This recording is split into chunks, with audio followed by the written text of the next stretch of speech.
Boa tarde, aqui é a Silvana do Working Freelance, estamos aqui com o Dr. Gustavo Carvalho, de São Luís, Salvador. Ele é especialista em contratos bancários. Boa tarde, doutor, tudo bom? Tudo bom, Silvana? Prazer imenso em falar contigo, prazer imenso em falar com os ouvintes e as pessoas que estão vendo esse canal seu, que é muito importante para tirar dúvidas daqueles que têm dúvidas sobre o mundo jurídico. Obrigada, doutor. Doutor, vamos falar sobre empréstimo consignado. O que é um empréstimo consignado? Bom, Silvana, o empréstimo consignado é uma espécie de contrato bancário onde algumas instituições financeiras, bancos, cooperativas de crédito, ele vai até o órgão público ou a empresa privada, faz um convênio e lá, no segundo momento, ele oferece para o servidor público ou para o funcionário da empresa privada. Posteriormente, o servidor público ou o funcionário, tendo a necessidade de um empréstimo com juros mais baratos, que aqui os juros remuneratórios são juros criados por lei para compensar a desvalorização do dinheiro, tá? Que é emprestado à pessoa. Então, ele toma aquele empréstimo e ele já tem estipulado os juros e é descontado do contra-cheque dele ou da folha de pagamento e o órgão ou a empresa repassa diretamente para o banco ou a instituição financeira. Isso é um empréstimo consignado. E quando que o senhor, doutor, você pode fazer, quando que o senhor acha que a pessoa, que vale a pena fazer? Porque às vezes as pessoas chegam assim, dá um estalo, assim, vou lá e faço empréstimo, não sabe, depois se arrepende, vira aquela coisa toda. Quando é que o senhor acha que é o melhor momento em pegar esse empréstimo consignado? Quando realmente está necessitado ou em qualquer momento? Bom, eu sempre oriento as pessoas que me procuram para realmente contratar essa modalidade de serviço do banco, né, ou da instituição financeira, realmente quando ela estiver endividada. Primeira orientação, endividada em que sentido? Ela está usando o cheque especial, deixa bem claro, é um socorro que está ali à disposição com juros estratosféricos. Quando ela está endividada no cartão de crédito, também são juros estratosféricos. Quando ela toma um empréstimo CDC, crédito direto ao consumidor, que também são juros mais altos. Então, quando ela está extremamente endividada, ou alguém na família, ou ela mesmo está passando por alguma doença, enfermidade, que precisa de um tratamento, e tem essa linha de crédito da empresa dela ou do órgão dela, vale a pena ela tomar esse empréstimo consignado. Do contrário, a vida dela estando estabilizada financeiramente, as contas fechando normalmente, não vale a pena ela tomar um empréstimo consignado, ou seja, contrair um empréstimo consignado, tampouco qualquer outro tipo de empréstimo. Então, o empréstimo consignado é melhor você fazer, parece que tem empresas que você trabalha que já oferecem esses empréstimos, e não numa empresa à parte, assim, que pode ter um juro maior, outra coisa assim. Não, na verdade, o que acontece? Grandes bancos, empresas de créditos, cooperativas de créditos, elas criaram uma figura antiga até chamada figura dos pastinhas. São prepostos, né, prepostos, que vão até o órgão e lá ele faz esse convênio, né, essa intermediação entre o órgão, entre a empresa e o banco, a instituição financeira, chamados pastinhas. E ele vai direto em cada setor da empresa, após a empresa dar o aval, ou o órgão dar o aval, e ele mesmo oferece, olha, você tem uma linha de crédito disponível para você, com juros mais baixos, você precisa ou não? Olha, só você passar no RH, e o RH libera esse valor, e aí ela assina um contrato com a RH, e o RH vem descontando no final do mês e repassa para a instituição financeira. Geralmente é assim que funciona. Hoje, se você jogar na internet, tem várias empresas que fazem empréstimo, né? Tem um monte, na realidade. Aí, onde que é mais seguro? Você ir no Itaú, Bradesco, da vida, que a gente conhece, né? Caixa Econômica, essas coisas. Tem a BGM também, que a gente ouve falar muito. Qual desses órgãos que é mais seguro? Veja bem, eu sempre oriento os clientes o seguinte: quando ele vai tomar um empréstimo consignado, ele procura o gerente né? Ou procuro o Pastinha, né? O Pastinha diz, olha, meus juros, os seus juros vai ser cobrado 2%, um exemplo, né? Hipoteticamente 2%. Mas é bom o consumidor saber se aqueles 2% faz parte do SET. O que é SET?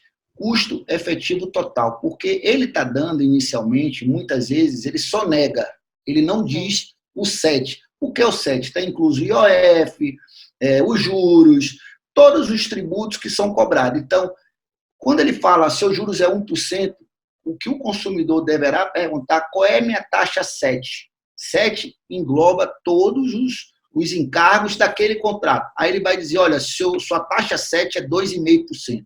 Aí sim, ele vai saber que tem juros, IOF, etc, etc. Então, o primeiro passo que o consumidor deve questionar na instituição financeira ou com a pessoa que está oferecendo para ele, o famoso pastinha, quanto é a taxa SET? Né? Vem no contrato os juros e embaixo vem a taxa SET, que é o custo efetivo total. Aí sim, ele comparando a taxa SET, suponhamos do Itaú, com do Banco do Brasil, com do BMG, com do Santander, ele vendo qual é o SET mais barato, aquele banco, naquele momento, é o banco mais indicado. Aí eu friso, faço uma observação aqui, um parêntese grande. É comum, quando o consumidor se dirige ou é procurado para contrair um empréstimo consignado, que lá ele faça uma simulação. Lá está discriminada aquelas parcelinhas quanto é que vão vir. E é muito comum, né, que no meio do contrato, suponhamos que a parcela seja R$200, venha 201, 210, 208. Aí o consumidor fala assim, olha, naquela planilha que eu recebi lá, não estava dizendo que era R$200 fixo, por que está vindo 210, 208? Aí que está o grande X da questão. Quando ele oferece, que aí o Código de Defesa do Consumidor veda, chamado juros pré-fixados, os juros do mercado. Mas quando ele desconta em folha, é os juros pós-fixados. O que são juros pós-fixados? São juros que o mercado esteja cobrando, né? Então, o que o banco faz? O banco faz uma análise do mercado financeiro, vê quanto é que foi o índice de juros, se a bolsa subiu, se a bolsa caiu, e em vez de cobrar aquilo que ela prometeu no início, porque o artigo 30 do Código de Defesa do Consumidor diz, a oferta vincula o fornecedor de produtos e serviços. Então, se ele prometeu naquela planilha que a taxa dele seja R$200, jamais ele poderá cobrar com juros pós-fixados, o que o mercado dita no momento, cobrando 210, 201, 208. Então, isso é uma prática abusiva. Ok, Silvana? Não, ok. Eu tenho até uma dúvida de uma ouvinte, doutor do Rio, é a Cláudia. Ela conta que o pai dela fez um empréstimo consignado na BGM em 2006 e até hoje eles continuam pagando. Até o pai dela parece que está adoentado, tanto que ele está praticamente impossibilitado, ele está de cadeira de rodas, essas coisas todas. E até hoje eles continuam pagando e foi emitido, parece até um cartão, onde o pai dela alega nunca ter pedido, né? Aí ela gostaria de saber como é que ela consegue saber se ela o valor que o pai dela emprestou em 2006, se já pagou tudo que tinha que ser pago, como é que ela faz, porque ela está ansiosa em querer poder saber como é que ela sai dessa dívida, né? Que o pai dela colocou e ela não consegue, ela já conversou com várias pessoas, tudo, e ela está bastante confusa em relação a isso. Bom, vamos por partes. Primeira parte é o seguinte, ela tem que ter o contrato que o pai dela assinou ou supostamente assinaram por ele, porque hoje em dia está em voga a questão dos empréstimos fraudulentos. Tá? Se o pai dela realmente assinou esse contrato, existe a possibilidade, ela não pode fazer isso, pela confidenciabilidade dos contratos bancários, os bancos não podem fornecer nenhuma informação sobre o pai dela para ela, salvo se ela tiver um instrumento público, uma procuração pública, onde ela está autorizada. Aí sim ela pode ir e pedir a cópia do contrato bancário de empréstimo consignado. Uma vez em posse desse contrato, ela vai ver lá a data que ele contratou, quantos meses ele contratou. Se realmente já findou aquele contrato, não tem que mais estar descontando. Caso findou e estiver descontando, ou seja, chama-se pagamento indevido. Sendo pagamento indevido, pelo parágrafo único do artigo 42 do Código de Defesa do Consumidor, ela tem direito. O pai dela, na verdade, tem direito a reaver cada valor daquele pago em dobro, que chama pagamento indevido. Tá? Agora, se o contrato ele estiver em curso, aí não tem problema nenhum, ela tem que esperar o contrato acabar. Lembro, só quem pode pedir o contrato é o pai ou ela com a procuração pública especificamente com esse fim. Tá? Segunda parte da sua pergunta, você pergunta se pode o consumidor receber um cartão ou o banco enviar um cartão. Não, não pode. Primeiro, o artigo 39 do Código de Defesa do Consumidor, no seu artigo 3º, inciso 3º, diz que é vedado enviar produtos ou serviço para o consumidor sem o consentimento dele. Artigo 39 é prática abusiva. Inciso 3º, enviar produto ou oferecer serviço sem consentimento prévio do consumidor. Ponto. O parágrafo único do artigo 39 fala, salvo a título de amostra grátis. Ou seja, se ele envia o cartão sem o consentimento do pai dele, já existiu a prática abusiva. Entendo que cabe já uma indenização por danos morais por violação desse artigo 39, inciso 3º. E lhe digo, nessa ação de danos morais, ele pode exigir, através do advogado dele, o cumprimento do limite daquele cartão. Qual é o cumprimento? Amostra grátis. Se lá tem um limite de R$ 2.500, o artigo 84 do CDC, na ação que ela entrar pedindo os danos morais, ela pode exigir, que a ação de obrigação, esse artigo 84 diz, que ela pode exigir o cumprimento da obrigação. Se ela recebeu indevidamente, eu não pedi. Ele tem que ser a título de amostra grátis. Então, tem que combinar os artigos 39 com 13, parágrafo único, exigir pelo 84. Ela poderia,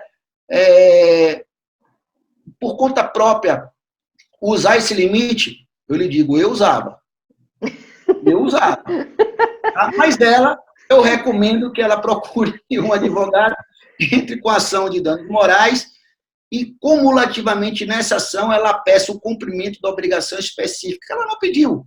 Né? Ela não pediu. Se ela não pediu, ela pode exigir, pelo artigo 84, a execução específica do limite que foi dado sem o consentimento dele. É por isso que a gente recebe ligações do call center.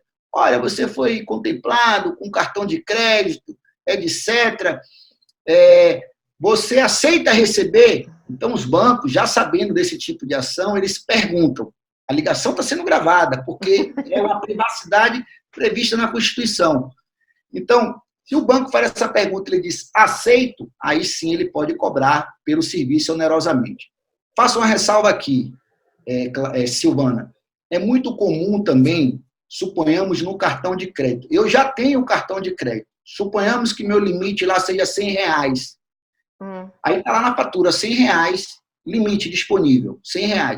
Suponhamos que daqui a 6 meses o banco veja que eu seja um bom pagador, ele, sem me perguntar coisa alguma, sobe meu limite para 42 mil. Ele pode fazer isso? Não. Porque ele está oferecendo uma coisa que eu não pedi.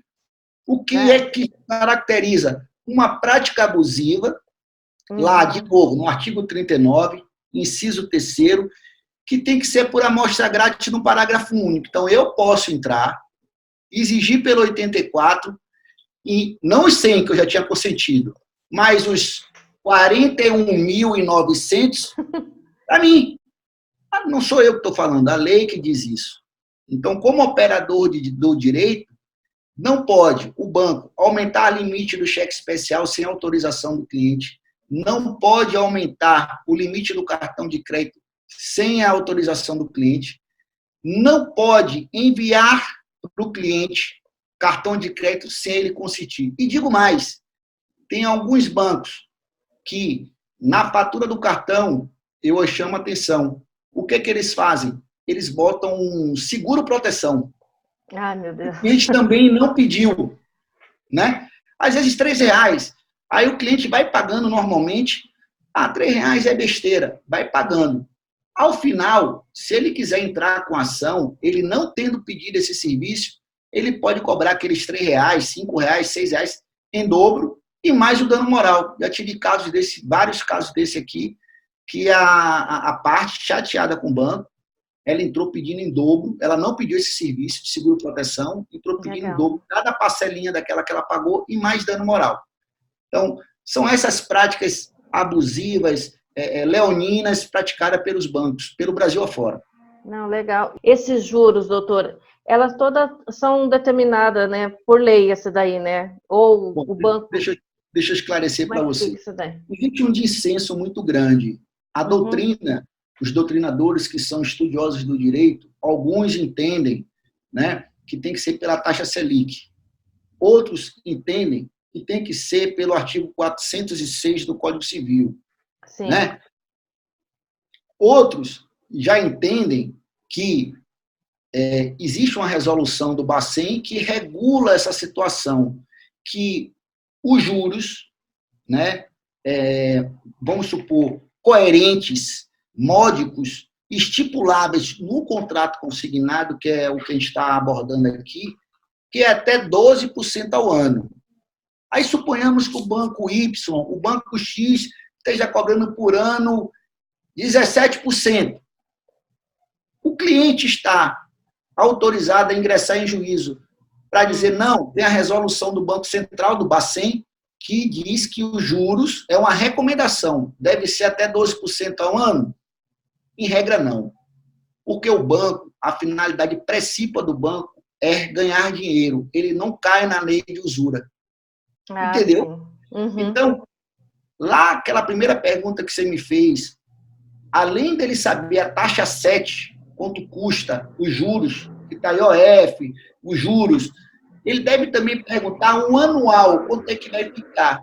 Se ele vê que o ano fica em 12%, ok. Esse é um bom contrato para ele pegar naquelas questões emergenciais. Ele está pagando juros, utilizando o cheque especial com 16%, 32%, ou cartão de crédito 232% ao ano. Meu Deus. Então, vale a pena ele comprar, trocar essa dívida pelo consignado. Ele quita lá o cartão de crédito e toma empréstimo consignado. Ok? Não, ok. Mas não há um consenso, né? Uns entendem que é o CTN, o artigo 161, parágrafo 1º, que já lá diz que os juros remuneratórios é 1%. O 406 do Código Civil diz que, quando não houver leis fixadas, esses juros poderão ser cobrados em dobro. Há quem entenda que tem que ser o acumulado o CTN, parágrafo 1º do 161, com o 406, que daria 2%. Né? E há quem entenda que é taxa Selic. E veio o Banco Central e fez uma regulação, recomendando que seja até 12%. Mas, se ultrapassar esses 12%, ultrapassar essa recomendação do Banco Central, não autoriza de imediato o consumidor a entrar.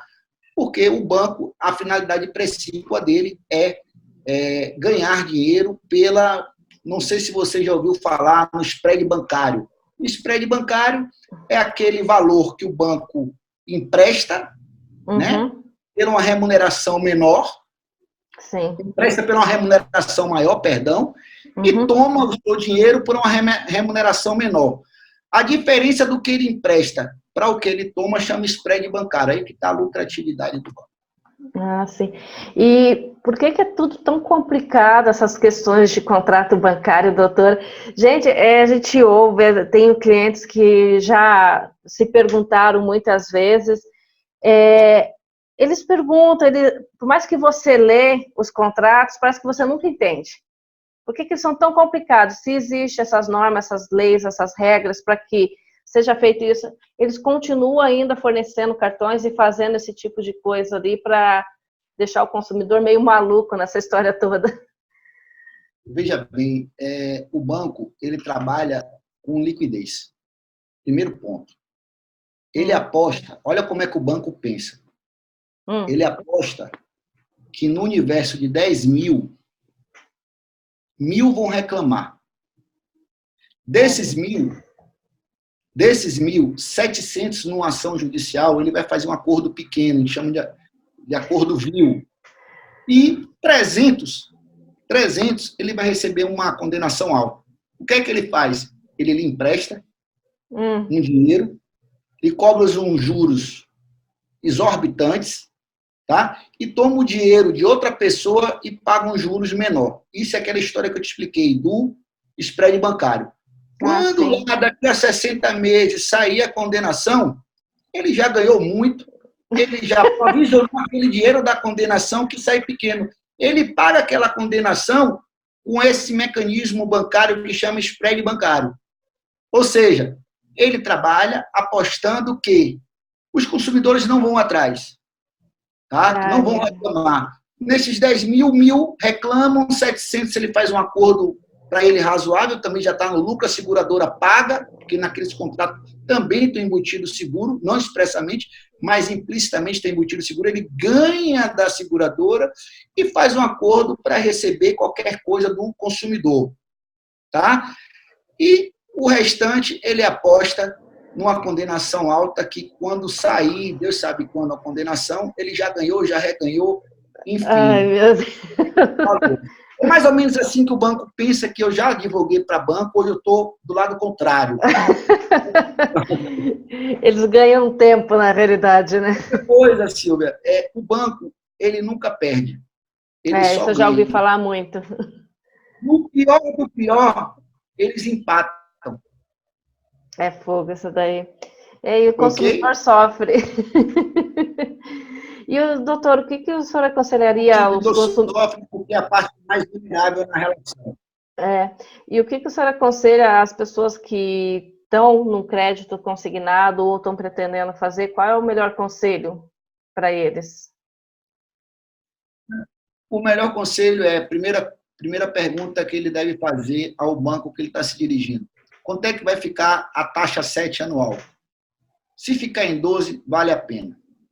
Ok. Se realmente é necessário ele tomar esse empréstimo, para quê? Para pagar uma dívida de um cheque especial, para pagar uma dívida de cartão de crédito, ou para socorrer alguém da família que esteja enferma, ou ele mesmo enfermo de saúde. Vale a pena. É melhor usar um empréstimo consignado, que o valor dos juros é menor, do que pegar um valor no cheque especial ou usar o cartão de crédito sem ter a previsão como vai pagar aquele cartão de crédito. Certo? Então, nesse momento, o consumidor deve se dirigir ao banco ou ao setor de pagamento, o RH, perguntar se tem aquela linha de crédito, que pode ser que não tenha essa linha de crédito consignado. Tá? Ou bancos, por exemplo, Banco do Brasil, Santander, se tem lá no extrato dele, olha, você tem uma linha de crédito aqui consignado. Ou seja, o banco já foi conversar com o RH. Ele vai lá, assina e saber se anualmente chega a 12, um pouquinho a 12, ainda vale a pena para esses tipos de contratação, para estancar o empréstimo que ele tomou no cheque especial, estancar o cartão de crédito ou estancar ajudar numa cirurgia, um tratamento de algum enfermo dele ou de alguém da família. E aconselho também, acho que depois de ouvir tudo isso junto ao banco, se tiver dúvida, procurar um profissional da área que possa vir esclarecer, porque por mais que você entenda o que o banco fale, a gente sempre tem aquelas coisas que vai ao longo do processo desse empréstimo consignado, vem as dúvidas. Então, é sempre bom consultar um advogado, um profissional da área, para que possa elucidar até possíveis questões jurídicas, né, em relação a isso. Eu sempre falo, sempre recomendo, né, assim, contrato bancário é um contrato específico, é um contrato típico, né? Quem conhece, quem já trabalhou para banco, a parte jurídica do banco, como eu já trabalhei, né, eu vejo muitos horrores que ocorrem, tanto no contrato, quando o consumidor deve e o banco entra com a ação errada para cobrar, é aí que a gente... Ele não quer dizer que ele não esteja devendo, né? Às vezes o cliente chega no escritório e fala assim, poxa, recebi uma ação de cobrança, de execução do meu contrato. Aí eu olho e digo, só está errada a ação. Não é que você não deva, mas ele entrou errado. Porque ele entrou com ação equivocada. Então, é ali que os bancos perdem várias ações por isso. Outra coisa que eu quero chamar a atenção dos consumidores. Por exemplo, o Código de Defesa do Consumidor, né, até foi o governo Collor, na época, que decidiu que a dívida ela só pode ficar pontuada durante 5 anos. Tá? Então, se o consumidor estiver devendo e não conseguir, por motivo algum, negociar aquela dívida, ele só pode ter seu nome negativado durante 5 anos. Pois bem, onde é que está o problema nessa situação? O problema está em o banco, o consumidor começa a dever, o banco pontua ele, está devendo da dívida. Né? Aí, quando está perto dos 5 anos, o que é que o banco faz? O banco retira o nome dele, fica 2, 3, 4 meses. Quando está perto de vencer, ele bota de novo. O que é que eu recomendo para o consumidor? Se o consumidor passar a dever e o nome dele constar no cadastro de proteção ao crédito, que é Serasa, SPC, cartório de títulos e protesto, imediatamente ele tire a certidão e guarde. Ele lá vai sair a data que o banco colocou e o valor da dívida. E acompanhe, caso ele não possa pagar durante 5 anos, que com certeza, quando der 4 anos, 3 anos, ele vai perceber que a dívida dele sumiu. Ah, que bom. Nada, some do nada. Milagre. Milagre, some. Mas só que ele tirou aquela certidão antes. Ok? E aí pode esperar que quando estiver perto de 5 anos, venha a dívida de novo.